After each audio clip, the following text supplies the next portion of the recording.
Hello, my name is Jarmella, and this is my final. I will be reading it from my computer. I did type up something I wanted to say. First, I would like to say that I enjoyed this class.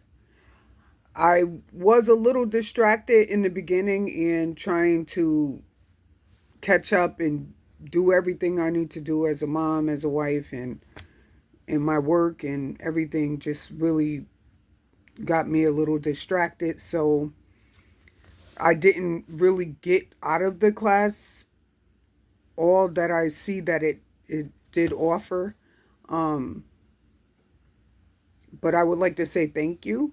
Thank you, Professor, for your patience. And I know it can't be easy trying to keep up with every student, trying to grade, and just make sure everybody is on task. So thank you for that. But here's what I learned from the exam in life. The first thing I learned was when Socrates said that the unexamined life is not worth living. I believe that he meant that it was full of so many important things, life itself. In order to learn what we have in life, we have to tap into our talents and gifts. I'm a firm believer of that. Um, and that was what I wrote about in the beginning. Um, in order for us to see what life has to offer.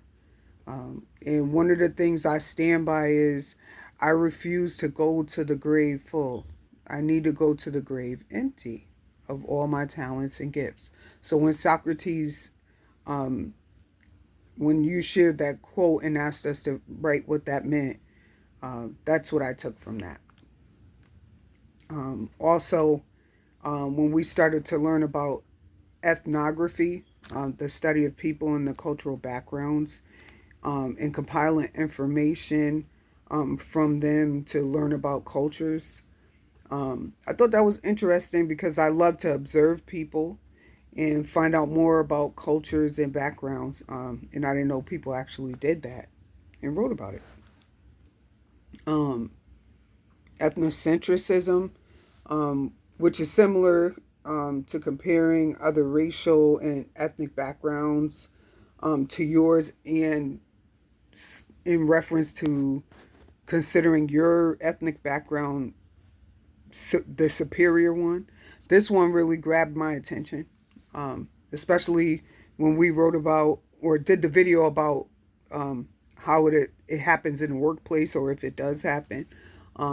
It made me feel more guilty in a sense. I think that we all participate in that in some kind of way. Um, and I just decided to be more culturally aware of how I um, speak to others from different cultures and backgrounds, and just now that the world is more culturally and racially sensitive, um, that we should be careful how we view and express our views regarding other cultures. I thought that was really interesting. Um, And another thing I grabbed out of this course was Plato's Apology, um, along with Dr. King's letter while he was in prison. That really showed me that we have to stand firm, even when it's hard, especially when it's hard, when you're fighting for what you believe is true. And you have to be willing to stay the course until justice is won. Whatever small or big win you get out of standing firm. Um, and it's not easy. Sometimes you have to stand alone.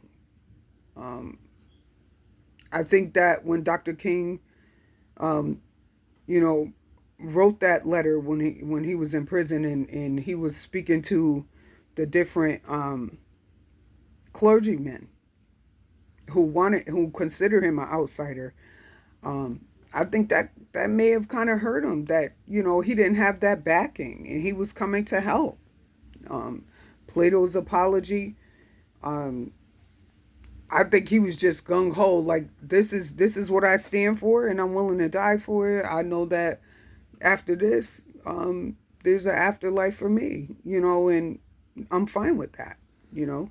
And he believed they were going to pay for how they treated him. And I think that a lot of us have to take that position sometimes, and it's not easy. Finally, Fiddler on the Roof. That took me by surprise. I growing up, just seeing the commercials of it, I thought it was just a musical, but it opened my eyes to the importance of culture and family and staying true to who you are, even when others change, and being open to change, even if and when it's necessary. Um, Sometimes as we grow older and we're used to things going a certain way, we don't want to change. We want everything to stay the same, but sometimes we have to be open to that. So those are the things that I did learn and I did take out of the course. And I just thank you for your time.